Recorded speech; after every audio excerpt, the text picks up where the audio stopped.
es de que comiencen con el capítulo 1, que es el 1, 2, 3 del PMBOK, el 1 de la plataforma, y de ahí continuemos con capítulo alcance.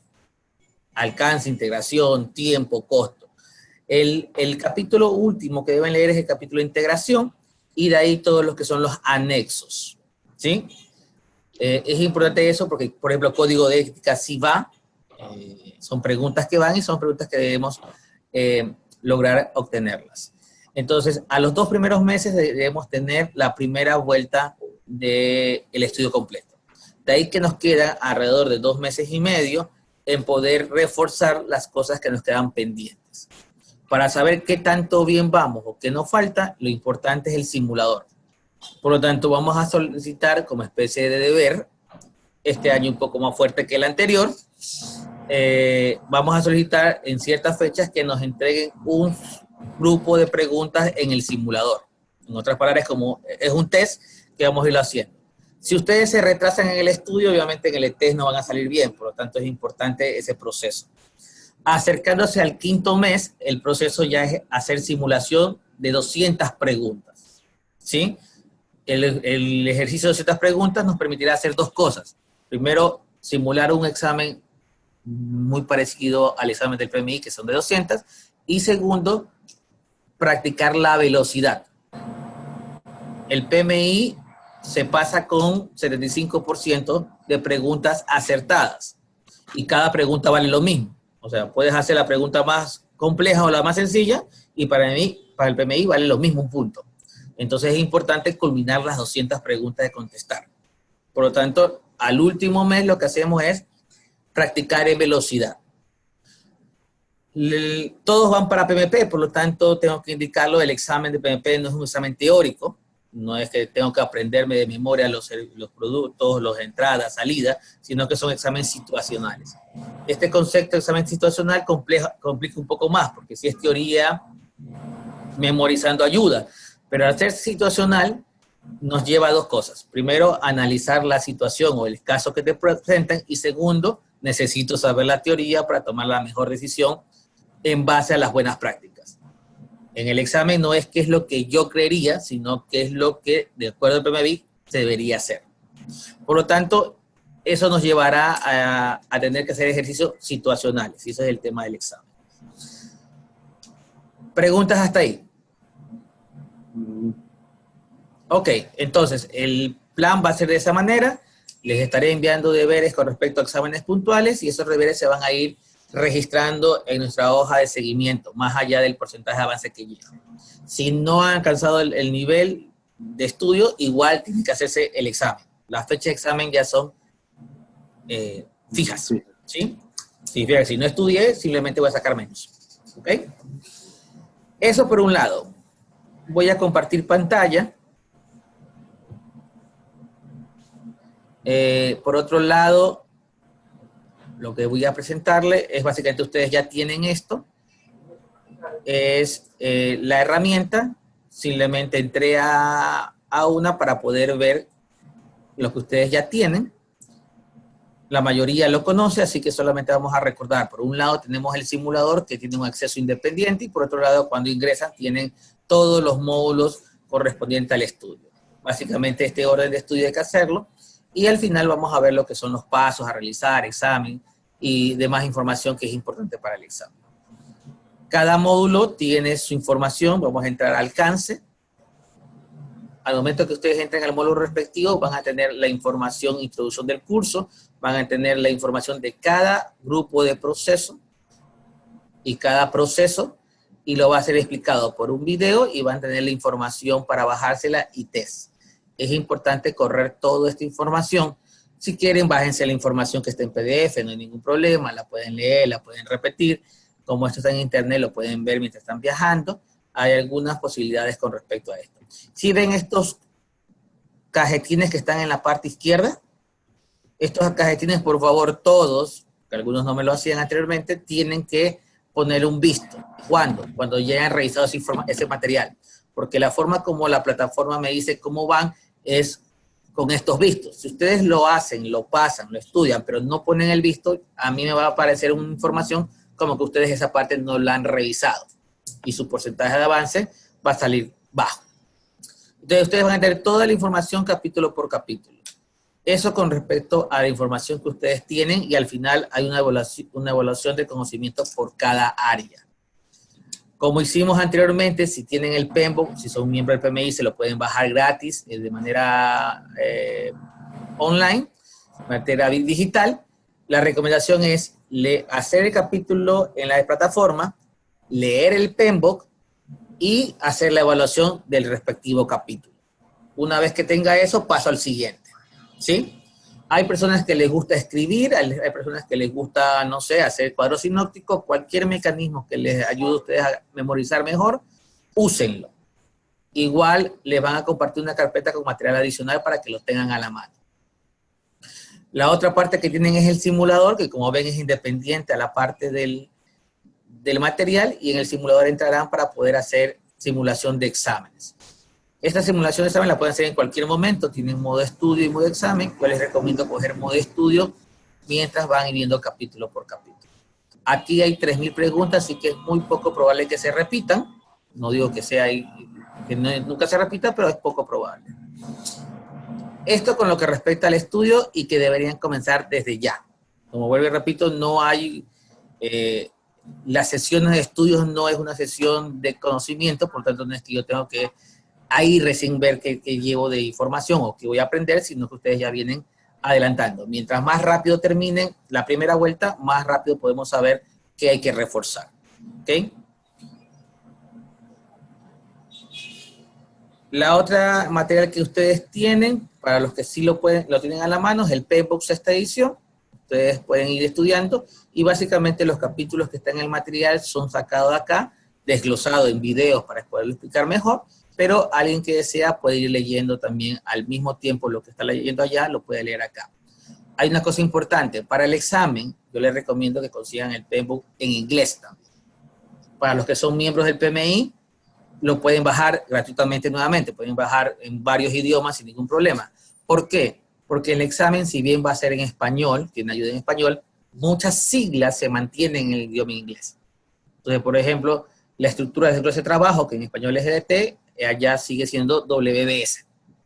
Entonces, si alguien no sabe lo que es una WBS, aunque lo estudie en inglés, pero no sabe en español no sabe qué es inglés, se le va a hacer más complicado poder desarrollar la pregunta. ¿De acuerdo? Por si acaso, como están viendo también, estoy grabando la sesión. Entonces, la idea es que esta sesión grabada la vamos a subir en un medio respectivo para que ustedes tengan la sesión grabada que vamos a tener de aquí en adelante. Entonces, si algo no se acuerdan, pueden regresar a las sesiones y tratar de ver el tema que necesitaban chequear. ¿Alguna pregunta, inquietud hasta el momento? José Luis. Ajá. Una pregunta, mira, yo planteo que las clases presenciales se deben hacer una planificación en función de las horas de clase que tenemos versus los capítulos que tenemos que cubrir, para que en los 5 meses que vayamos a estudiar prácticamente veamos los 13 capítulos del PMBOK. Entonces, de esa manera podemos avanzar de manera más coordinada todos. Sí, Franklin, ya hiciste un plan, ya lo tenemos con Génesis, no en los 5 meses, por si acaso, va a ser en 2. ¿Por qué? Porque, como les digo, en 2 meses va a dar la primera vuelta, ahí hay que reforzar, y seguramente vamos a tener sesiones en las cuales va a haber más preguntas de ustedes. Quizás hoy no tenemos preguntas porque todavía no han leído tanto el material, pero a medida que van teniendo material van a haber ejercicios que tenemos. Si no hay preguntas, también en las sesiones presenciales lo que vamos a hacer es ejercicios, porque la idea es que practiquemos más y podamos practicar ejercicios prácticos, ejercicios matemáticos, ejercicios ya hicimos ejercicios con el grupo anterior, hicimos ejercicios con el projectmanager.com, que hicimos guerra de preguntas. Bueno, todo va a haber un sinnúmero de ejercicios lúdicos que va a reforzar el conocimiento para el examen, ¿sí? Entonces, lo que les pediría es que logremos trabajar en esos conceptos de ejercicios para poder llegar a estudiarlo. Independiente de las sesiones, vuelvo y repito, independiente de las sesiones, los estudios son individuales. Las sesiones son refuerzos. Sí está como Franklin, porque Franklin lo sugirió la vez pasada también que hagamos como una especie de orden y va a estar así. Entonces, la primera vamos a ver alcance, de ahí tiempo, que va más o menos el tiempo que ustedes van revisando. Pero si yo llego, por ejemplo, a riesgo, que hay una preguntita de riesgo, y nadie leyó riesgo, no va a ser muy fructífero. Normalmente ya tienen que haber llegado ustedes a haber leído el área de conocimiento cuando lleguemos a las sesiones presenciales o a las sesiones virtuales como ahora. Si no, yo puedo decirles bonito y no va a captar, porque no han llegado. Entonces, si bien va a haber un orden, las sesiones son más para practicar y cubrir dudas. Traten de ustedes adelantar, no esperen la sesión para recién ver ahí el área de conocimiento. ¿Alguna otra pregunta? ¿Alguna pregunta del material? ¿Leyeron el material? Sí leímos el material. La pregunta, ¿las clases presenciales del mes de enero van a ser en la Cámara de Comercio? Sí, las clases presenciales seguirán siendo en la Cámara de Comercio hasta el mes de abril, que ya tendríamos el nuevo local. Ahí inauguramos la casa de la oficina nueva con una parrillada y una fiesta. Pues, es posible.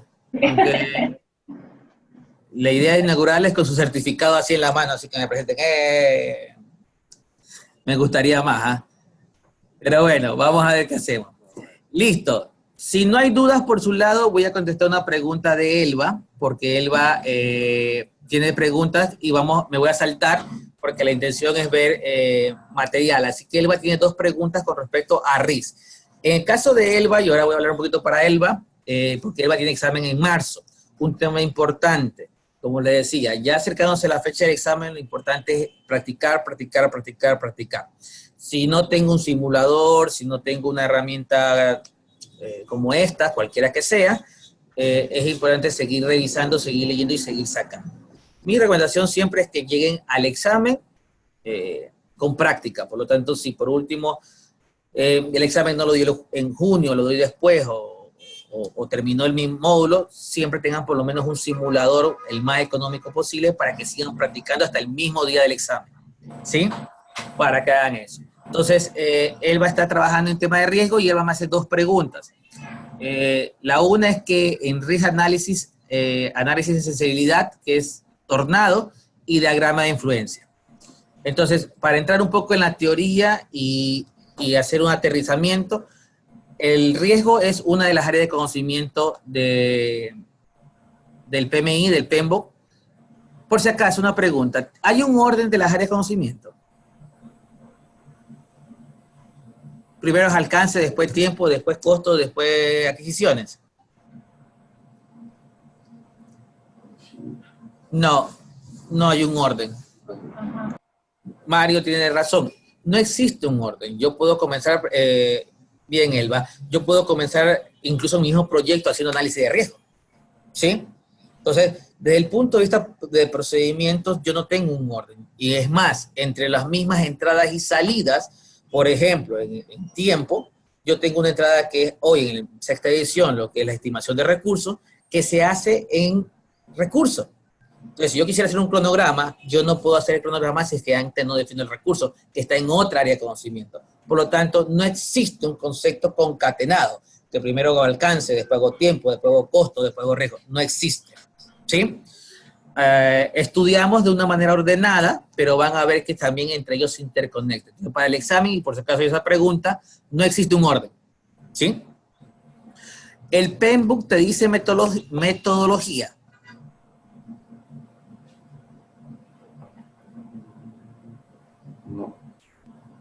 No, muy bien, Oscar. El PMBOK no dice metodología. El PMBOK es un cuerpo del conocimiento. En otras palabras, son las buenas prácticas. ¿Sí? Por lo tanto, no es que el PMBOK dice primero haga esto, use este formato, después haga esto, use este formato. No existe. El PMBOK son procesos. ¿Quién define la metodología?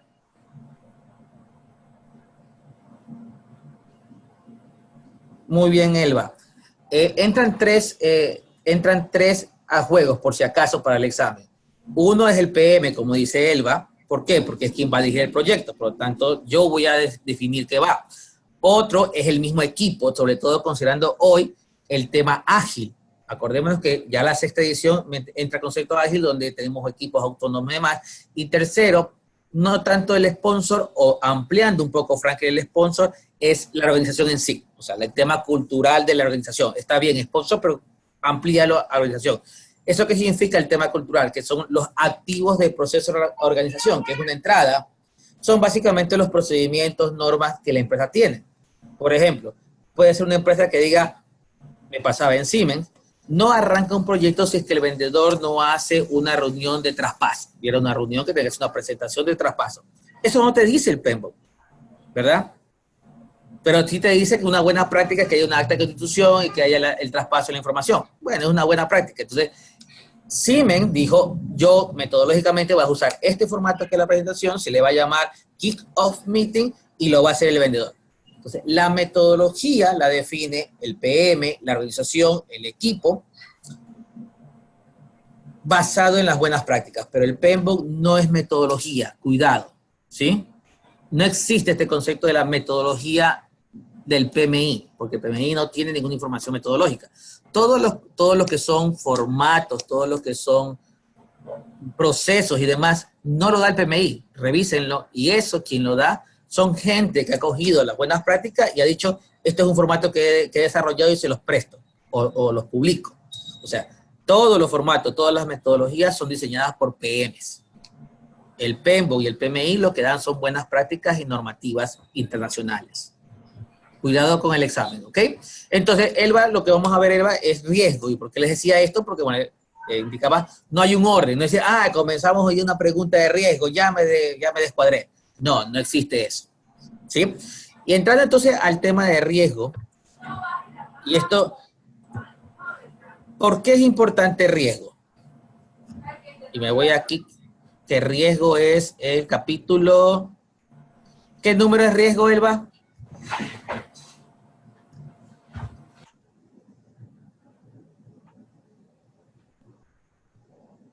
Capítulo 11, riesgo. Muy bien, capítulo 11. Van a ver que los procesos de riesgo dicen 11 punto algo, porque el número 11 te va a decir en qué capítulo está, y eso te permite ir directamente en el PMBOK y verlo más rápido. Entonces, aquí como ven, estoy en el capítulo 10, 10.1.2, me permite llegar directamente acá. Comparte la pantalla, José Luis, no vemos la pantalla todavía. No lo vi, disculpe, compañero. Ahora sí. ¿Estamos? Listo. Entonces estamos aquí, capítulo 10, capítulo 11. Riesgos. Riesgos, siendo el capítulo 11, es de los últimos capítulos. Pero riesgos son entradas de algunas cosas interesantes. ¿Dónde entra riesgos? Lo que es riesgo, ¿qué es parte de input de riesgo? ¿A qué procesos? Que ya hemos pasado hace rato.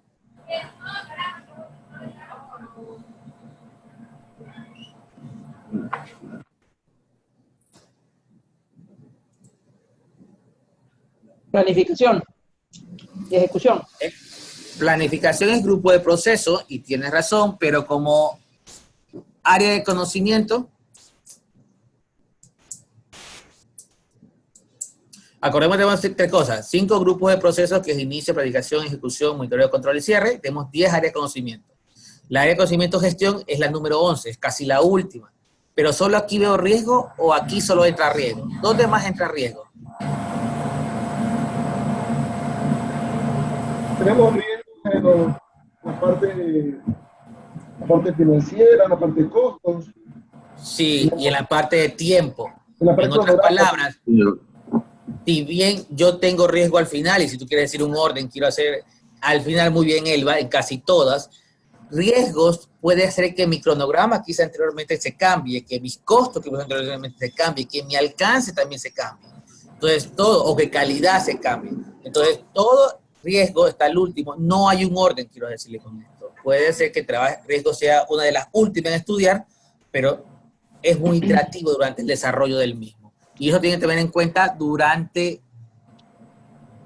el examen. Puede haber exámenes situacionales. Yo vengo haciendo, levantamos un cronograma, levantamos actividades, lo hicimos. ese cronograma que hicimos levantando actividades, ese cronograma es el último, es la línea base.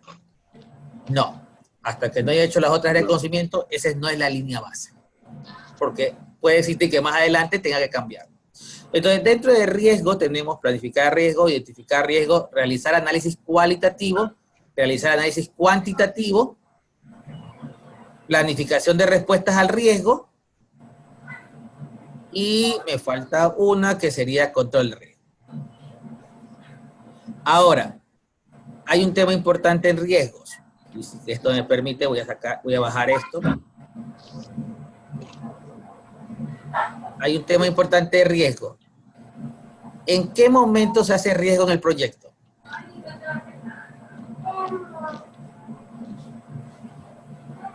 ¿En qué momento hacemos análisis de riesgo en el proyecto?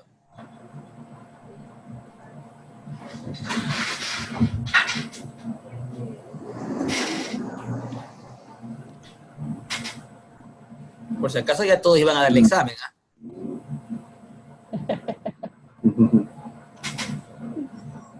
¿En qué momento hacemos análisis de riesgo? Elba, ¿en qué momento hacemos análisis de riesgo? Si llevas en marzo.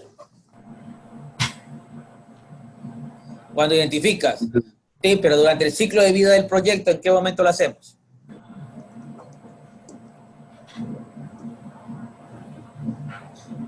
Sí, Franklin, en todo el proyecto. Riesgo no es algo puntual. Riesgo no es que yo cojo y ahorita levanto y ahí ya hice riesgo. Riesgo es una de las áreas de conocimiento que se va ejecutando durante todo el proyecto. En todo el momento estoy identificando, todo el momento estoy analizando, todo el momento estoy viendo. Los riesgos no se desaparecen nunca, siempre es una lista que se sigue aumentando. Va a existir una ponderación de riesgo, pero el riesgo siempre se va a ir monitoreando, siempre se va a ir haciendo. Una cosa es planificar riesgo, ya saben qué es planificar, así que vamos a la parte que me preguntó. Tengo identificar riesgo, ya saben que es levantar los riesgos, existen diferentes mecanismos de levantar, desde lluvia de ideas hasta el tema de juicio de expertos, recopilación de información, análisis de datos, utilizando la EDT, reuniones, cualquiera de estas. Identificar riesgos no es más que levantar riesgos, ¿ok? De ahí realizar análisis cualitativo de riesgo. ¿Y qué es el análisis cualitativo? ¿Para qué sirve el análisis cualitativo de riesgo?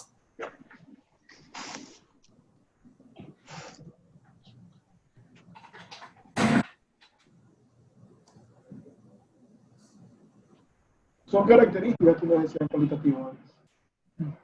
Muy bien, Elba. Sí, Frankie, cuando hablamos de cualitativo estamos hablando de conceptos no numéricos específicamente, sino de características. Perfecto. Pero el tema para el análisis cualitativo de riesgo, que es, usan dos variables, probabilidad e impacto. Normalmente lo que puedes hacer, lo más básico, es alta probabilidad, alto impacto, por lo tanto el riesgo es alto. No determina cuál va a ser el rango, obviamente, para eso. Pero lo que dice Elba es, la identificación de riesgos sirve para priorizar los riesgos. Esa es la función del análisis cualitativo de riesgo, priorizar los riesgos. ¿Sí? ¿Por qué? Porque cuando tú levantas riesgos, puedes tener hasta 1000 riesgos. O sea, puedes tener una bola de riesgos. ¿Sí? Pero yo no puedo atender los 1000 riesgos. ¿Por qué no puedo atender los 1000 riesgos? Y en general, ¿por qué clasificamos dentro de proyectos? ¿Por qué siempre hay la ruta crítica? ¿Por qué hay costos críticos? ¿Por qué hay puntos críticos? ¿Por qué hacemos criticidad de las cosas? ¿Por qué no atendemos todo? ¿Por qué no atendemos todos los riesgos que están?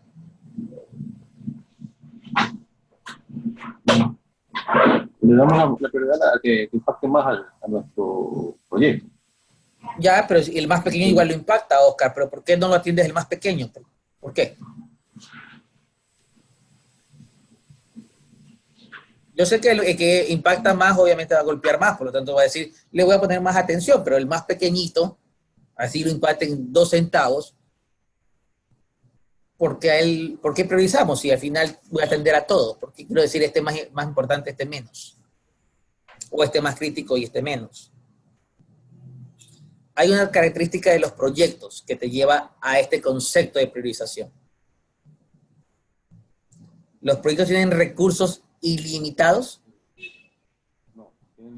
No. Esa es la razón por la que priorizamos, porque los recursos son limitados. Entonces, como los recursos son limitados, no tengo recursos para atender todos los riesgos. O sea, no tengo, haciéndolo sencillo, no tengo personal que atienda 1000 riesgos, que se ponga a revisar. Alguien tiene que, o sea, tengo necesito personal para ejecutar el proyecto en sí. Por lo tanto, como los recursos son limitados, yo siempre busco el mecanismo, y esa es la función de un director de proyecto, buscar mecanismos de encontrar esos temas críticos donde tengo que ponerle más atención. ¿Sí? Porque mis recursos son limitados, no le puedo dar a todos. Por lo tanto, el tema cualitativo es un tema de priorizar riesgos. Busco probabilidad de impacto de una manera cualitativa, puede ser numérica, de 1 al 5, puede ser con características como alto, medio, bajo. Hay a veces características de 5 hitos, alto, medio, bajo, muy bajo. Y eso me permite tener el valor del riesgo de una manera cualitativa. En esta parte de aquí, en análisis cualitativo, ¿hay ejercicios para el PMI en el examen?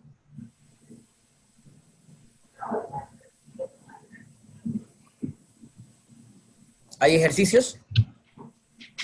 ¿Alguien ha visto? No hay ejercicio matemático, pero sí hay ejercicios situacionales. Y aquí hay una herramienta. Después que yo hago este análisis cualitativo que está aquí, ¿a qué matriz se va? ¿A qué herramienta se va? Hay una herramienta que se pone en los riesgos. ¿Alguien se acuerda? Registro de riesgo es una lista, Elba, pero hay una herramienta gráfica que sale después de análisis cuantitativo. ¿Te acuerdas cuál es? La matriz, muy bien. La matriz de riesgo, que también se llama matriz de calor, donde ubicamos los diferentes riesgos de acuerdo a donde lo puse, si es alto, medio, bajo en probabilidad o alto, medio, bajo impacto, y la vamos ubicando. Eso me permite analizar qué tan riesgoso es el proyecto y dónde están más o menos ubicados los mismos. Recuerden que los riesgos son riesgos positivos y riesgos negativos. Los riesgos son cualquier actividad que pueda afectar positivo o negativamente ¿a qué? Y eso es pregunta de examen. Hablando de proyecto, los riesgos son cualquier evento positivo o negativo que pueda afectar ¿a qué? No al proyecto, Franklin, algo específico del proyecto. A los objetivos del proyecto. Muy bien, Elba. A los objetivos del proyecto. ¿Sí? Los objetivos del proyecto normalmente son tiempo, costo, alcance, que te haga tal alcance en tal tiempo con tal costo. Cualquier cosa que impacte a eso son riesgos. ¿Sí? Un ejemplo, y les voy a preguntar lo siguiente. Yo estoy haciendo un proyecto de funda de polvo detergente. Me contratan para poner la línea de producción, poner la máquina. La compraron y quieren que se la instale. Me contrataron como director del proyecto y me dijeron que mi trabajo es desde importar la máquina, traerla, colocarla y hacer las pruebas de funcionamiento inicial. Una vez que eso ya quedó calibrado, por decirlo así, yo debo entregar el proyecto a operaciones. ¿Estamos de acuerdo con el alcance del proyecto?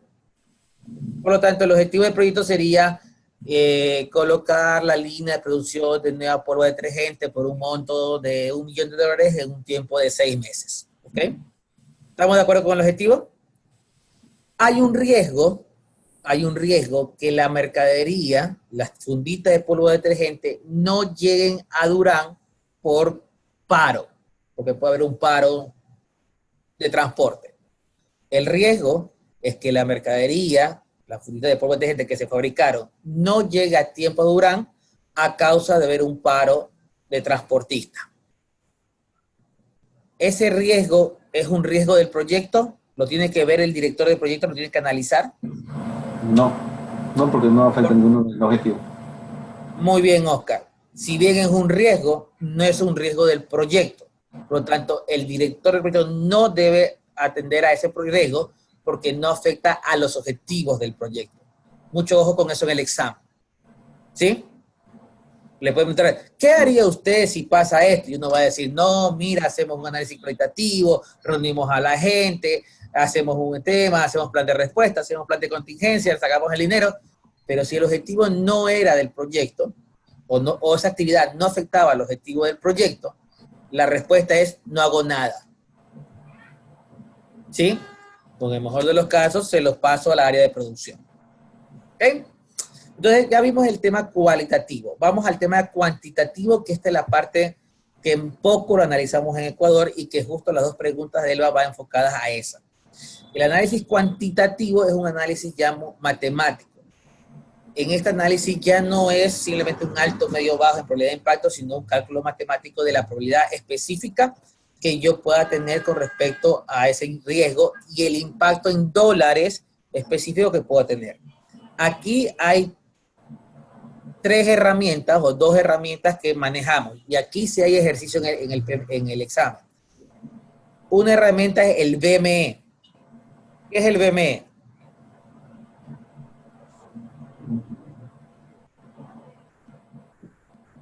Lo puse en el chat por si acaso. Probabilidad por impacto. Ok. Valor monetario esperado, es el VME, que es lo que indica es la probabilidad por el impacto. Es un cálculo matemático, aterrizando la probabilidad obviamente y aterrizando el impacto, que me puede indicar más o menos cuál es el valor que ese riesgo me permite perder, por decirlo de una manera, si es que ocurre. ¿Ok? Ese es el VME, valor monetario esperado. Pregunta de examen. Yo tengo un riesgo cuyo VME, valor monetario esperado, es igual a $1,000.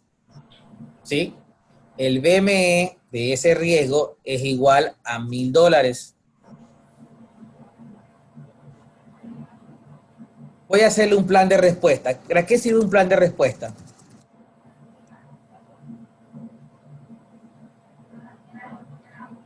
¿Cuáles eran los planes de respuesta en un riesgo negativo? Habían 4 estrategias de plan de respuesta. ¿Alguien se acuerda?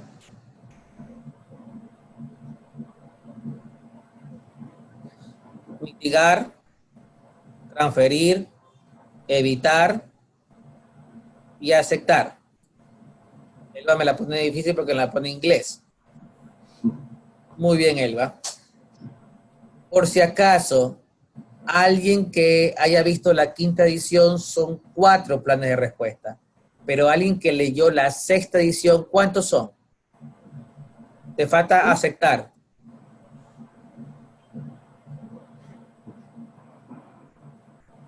Muy bien. Falta una. En la 6ª edición, ¿cuántas son? Son 5. Son 5. ¿Cuál es la que falta? Esas son las 4 que están en 5ª edición, pero en la 6ª subieron una. ¿Cuál era? Mitigar, aceptar, evitar, escalar y transferir. Escalar. Escalar le falta bien. Escalar, para la 5ª edición ya no son 4 estrategias, no son 5. Para la 6ª edición ya no son 4, sino son 5. Donde escalar es literalmente, no está en mi poder hacer algo, lo voy a levantar a un superior. ¿Sí? Ok, entonces vamos a hacer un plan de respuesta, cualquiera que sea. Vamos a decir que es mitigar. Ok, vamos a mitigar, vamos a hacer una acción. Y la acción de mitigar me cuesta $3,000. O sea, ¿para qué sirve el plan de respuesta antes de eso, cierto? ¿Cuál es la idea del plan de respuesta? ¿Para qué se la hace?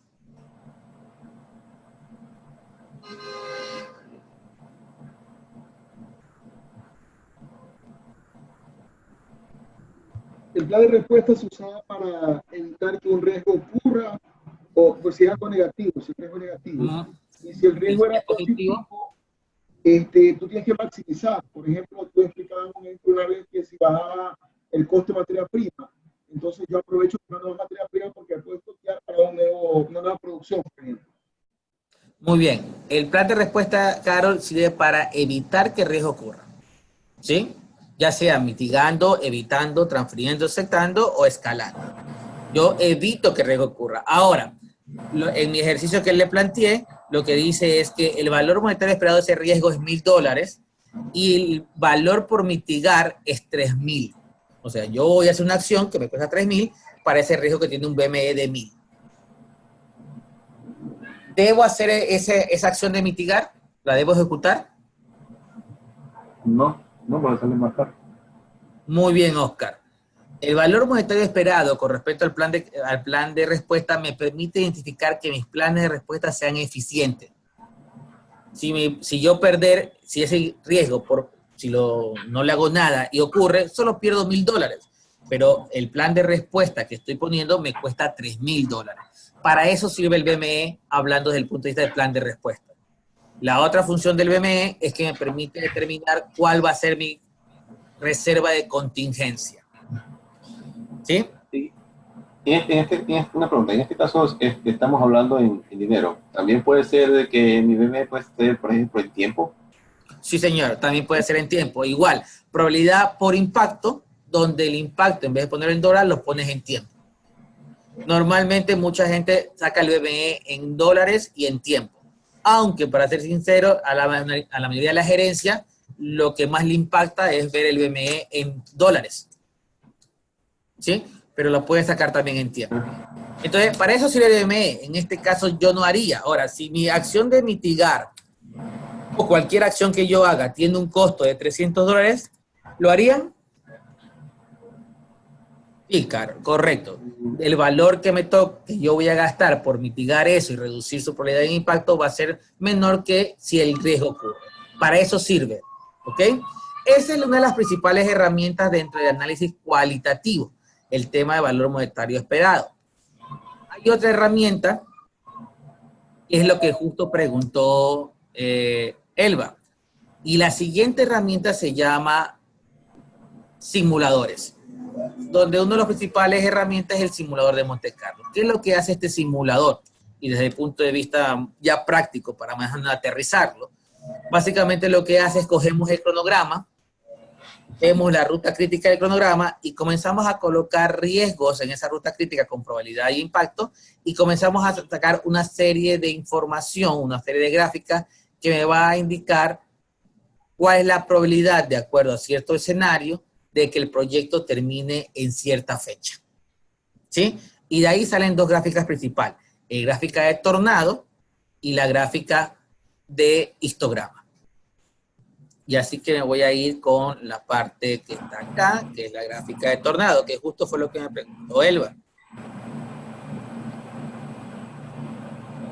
El diagrama de tornado tiene algo como esto, ¿sí?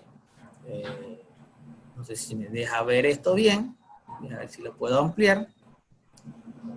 Ok. Entonces, un gráfico de tornado, que es algo como esto, te permite tener de acuerdo, en este caso, si fuera en proyecto específico, aquí tendríamos las actividades que mandamos a correr en la gráfica y te permite saber, de acuerdo a la sensibilidad, cuál es la probabilidad de que un valor sea más allá en cada uno de ellos o más acá. Cuánto él se va a desviar del punto medio hacia abajo o hacia arriba. Entonces, los gráficos de tornado me permiten a mí conocer, como pueden ver aquí, por ejemplo, precio del gas, o aquí, impuestos. Tiene una probabilidad de que sea menor a 150 del 35% y pueden llegar hasta el 25% más alto. Costo de perforación puede tener un valor hasta 30 menos o pueden tener 50 más. Costo de estimación de pozos puede tener 8 menos o puede tener 12 más. Esta es la gráfica que arroja la herramienta de simulación. Entonces, ¿qué te dice esta gráfica de tornado? Imagínense que acá están las tareas, en esta parte de aquí, las tareas que estaban en la ruta crítica. Entonces dice, esta tarea, voy a inventarme, la A1, va a tener una probabilidad de que sea por debajo de la fecha que estimaste tanto y va a tener una probabilidad que esté por arriba de la fecha tanto. Entonces me permite ver cuáles serían los valores que corresponden a cada una de las tareas y cuál tiene más probabilidad de que falle o de que venga. Estos gráficos de tornado lo que nos ayuda, de cierta manera, es a identificar cuál sería aquella actividad que tiene mayor probabilidad de no ocurrir. ¿Para qué me sirve saber ahora la probabilidad de que no ocurra o de que ocurra algo? Algo como esto. ¿Para qué me serviría dentro y hablando de proyectos?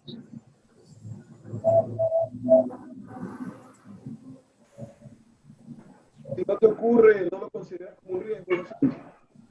No tanto eso, porque al final no es que lo que te dice que te va a ocurrir o no. Lo que te permite a mí es que viendo las tareas puedo tomar acción con esas condiciones de probabilidad que me dicen. Por ejemplo, puedo una tarea que tiene una probabilidad muy alta que se retrase y yo puedo atender y atacar esa probabilidad, esa tarea.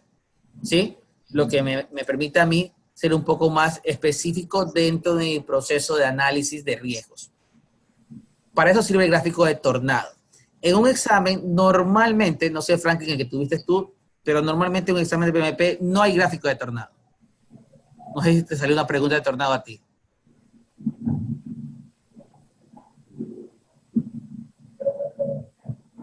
Creo que sí hay una pregunta de tornado.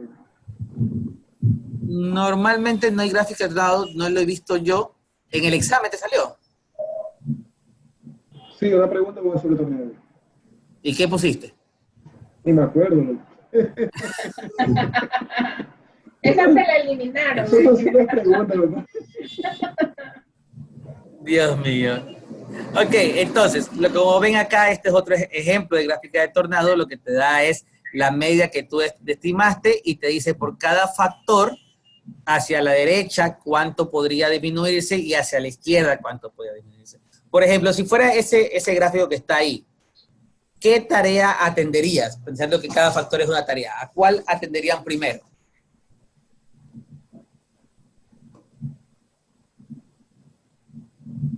Considerando ese gráfico de tornado, ¿cuál atenderían primero?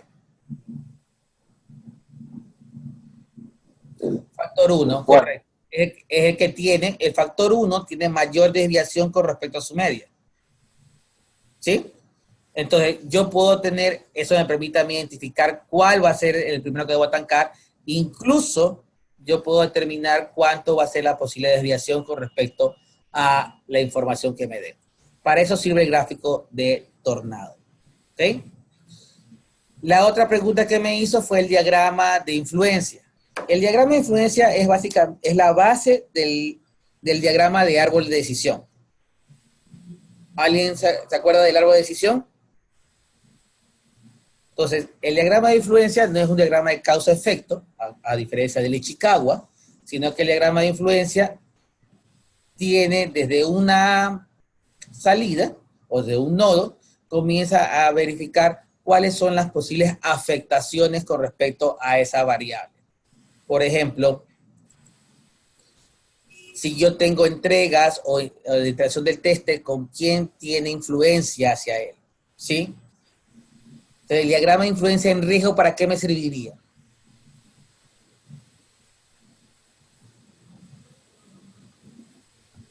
¿Para qué me serviría un diagrama de influencia?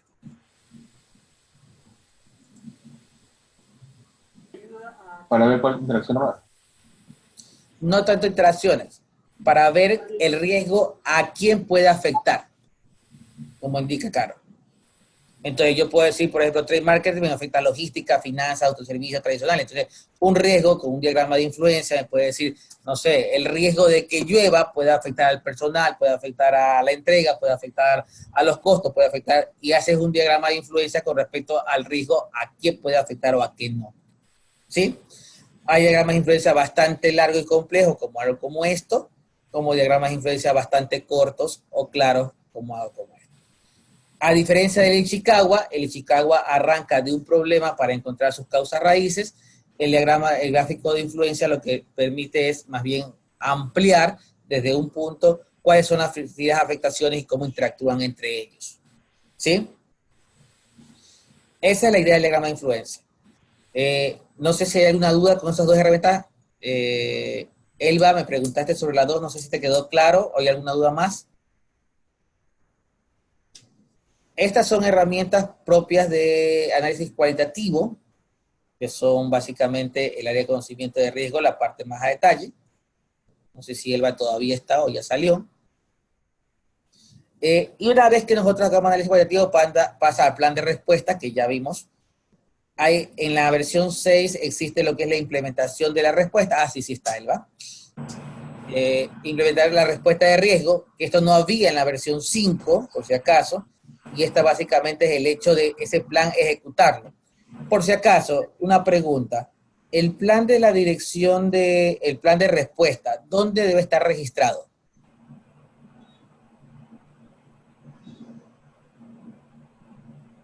El plan de respuesta, ¿dónde debe estar registrado? Si alguno de ustedes le pregunta, señor, ¿usted hizo plan de respuesta? Claro. ¿Dónde? En el plan. ¿En el plan sí, Elba, que todo es el plan. Pero ¿en qué documento específico tú puedes demostrarle a alguien que hiciste plan de respuesta o que está la acción del plan de respuesta?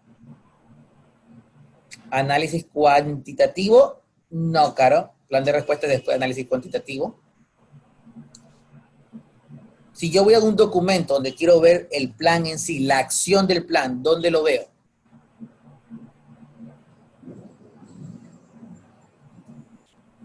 En el plan de Vamos a hacer.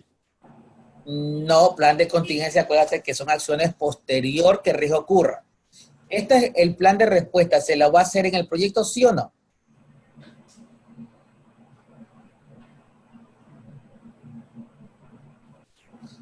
Vamos a ir hagamos un ejercicio de un riesgo. Imagínense que está en una sala cerrada, está en mi oficina, está en una sala cerrada y tengo una sola puerta de salida. Ahí está la puerta de salida y tengo que salir. Mi acción, tengo que salir de ahí. En la puerta tengo un perro, y eso ya lo hemos hecho siempre el ejercicio. Tengo un perro Doberman, tú que muela, grandote, que está que sonríe con los dientes afuera, y el riesgo es que me muerda a causa de que tiene hambre. ¿Sí? El riesgo que me muerda a causa de que tiene hambre, lo cual causaría que me hiera. ¿Ok? Causa, evento, efecto. ¿Cuál sería el plan de respuesta con ese riesgo? Riesgo que me muerda porque tiene hambre y me causaría una herida. ¿Cuál sería la respuesta? Un plan de respuesta. Pero ahí tú hablabas de respuesta a lo que eran las amenazas y las oportunidades.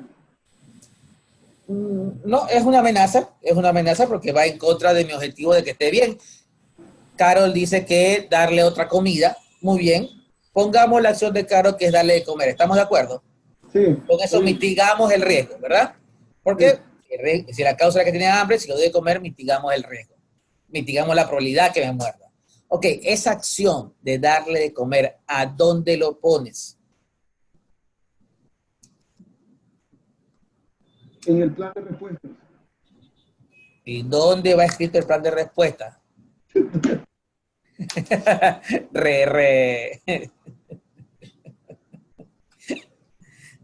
Aquí en el documento, si ustedes se dan cuenta, aquí en la implementación del plan de respuesta, hay una cosa que dice actualización de plan, actualización de los documentos del proyecto, actualización de los documentos del proyecto. ¿Sí lo ven? ¿Qué documento deberían actualizar? Y con eso cierro el kiosco. Si no tienen la respuesta, mejor ni vayan al examen. ¿Qué documento debo actualizar? Ahí dice que la salida de actualización del plan de respuesta. Y miren por si acaso, en el plan de respuesta, las salidas son solicitud de cambio, actualización del plan de la dirección del proyecto y actualizaciones del documento del proyecto. No dice que hay una lista de plan de respuesta, por si acaso. Registro de riesgos. Registro de riesgos, no.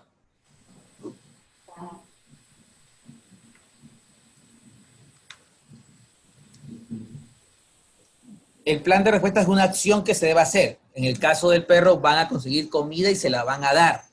¿Dónde debe estar esa acción? Por fin, cronograma. El documento que se actualiza es el cronograma. Entonces, alguien me dice, mira, José Luis, yo ya hice el cronograma, eso fue el área de conocimiento número 6, ya estoy por el 11, ya pasé 5 áreas de conocimiento, ya definí la lista, ya lo tengo, ya puse el tiempo. Pero en plan de respuesta, un tema importante, es que esas acciones que ustedes definen, por ejemplo, comprarle comida, esas acciones regresan al cronograma. Yo debo meter en mi cronograma ahora la acción de comprar la comida, traer la comida, entregar la comida. Y después que lo meta al cronograma, ¿dónde va? ¿Qué otro documento actualiza? Después que ya hice el cronograma.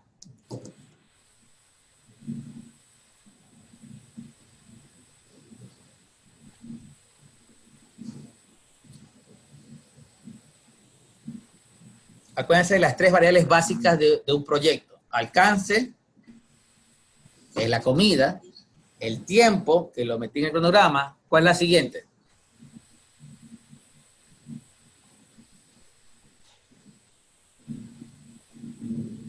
¿Cuál es la siguiente variable? Costo, Oscar. Por lo tanto, esa acción, una vez que lo metes en el cronograma, debe ir al presupuesto. Y actualizas el presupuesto, porque esa comida no te la dan gratis. Y ese valor de la comida debe ser menor a la herida. Si mi herida me costaría a mí, no sé, $10, no le voy a comprar un bistec que cuesta 500. Mejor me tiro ahí a ver cuánto me muerde, ¿verdad? Y eso tienes que verlo con respecto al BME. ¿Sí ven cómo se integra todo? Ok, así quiero que lleguen a pensar ustedes. Tienen que integrarlo todo para el examen. Elba, ¿alguna pregunta más? ¿Te sirvió lo que hablamos hoy día?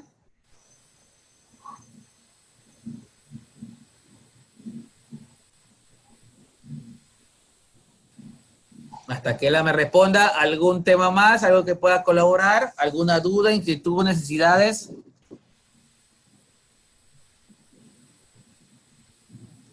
Ok. Para Carlos, básicamente, que recién comienza, la idea de estas reuniones son estas, de poder tener espacios para poder aclarar dudas y demás. Traigan sus dudas, traigan sus ejercicios. No soy el especialista, no quiero decir con esto que me las sé todas, por favor. Hay mucha información que hay en el mundo, así que simplemente podríamos colaborar y este es un tema colaborativo. Si alguien tiene una respuesta, la podemos discutir, la podemos presentar. No quiero decir que soy infalible, pero en lo que pueda colaborar, con gusto colaboro. Espero, Elba, que te haya ayudado un poco. Si tienes alguna duda adicional, yo sé que tú ya estás más cerca del examen, con gusto me escribes por interno para poderte ayudar. La siguiente sesión tenemos el sábado 12, si más no me equivoco, el próximo sábado. No, este sábado, ¿verdad? Este sábado tenemos sesión presencial, para los que puedan estar, bienvenidos. La intención de la sesión presencial es hacer ejercicios y aprovechar que tenemos pizarra y todo como para hacer un poco más actividad, y la sesión del sábado tiene una duración mayor. Vayan estudiando, vuelven de cero, ya les dije cuál más o menos es su plan, así que comience con eso. Trataremos de grabarlas, en verdad, Carol. Estamos tratando de ahora irnos al mundo digital para tener respaldo, así como ya les mandé la bienvenida en digital, que nadie lo ha visto. Por favor, véanlo, que me costó aprender a cómo cortar y pegar. Así que léanlo, porque ahí está la información de lo que tienen y no tienen con respecto al curso que compraron. Estas sesiones sí van a quedar grabadas, así que ya después les paso el link para que los puedan ver. Esperemos que las sesiones presenciales también se logren grabar. Listo, ¿algún tema adicional? Muchachos, les agradezco que hayan estado el día de hoy. Espero que continuemos con estas fuerzas, sobre todo porque tenemos que ir estudiando. Ya algunos han estado antes y saben que el tiempo se pasa volando. Por favor, comiencen desde ya, no se detengan. Piensen que el examen es mañana, porque el tiempo es muy, muy corto. Es mejor repetir que llegar y nos faltó tiempo para revisar algo. Así que pónganle turbo. Tienen el WhatsApp, si tienen alguna duda, inquietud, necesidad, algo que pueda colaborar, me pueden comunicar inmediatamente por esa vía. Y Génesis también tienen otra vía por alguna ayuda, necesidad, algún problema con la plataforma y demás. Génesis normalmente los va a llamar de manera semanal o quincenal, así que por favor contéstenle. Así no hayan hecho nada, contéstenle en 2 minutos y díganle no hice nada, pero contéstenle. ¿Sí? Sí, a los ocupaditos. Ya le puse más minutos al de Génesis para que los llamen en la noche, ¿ya?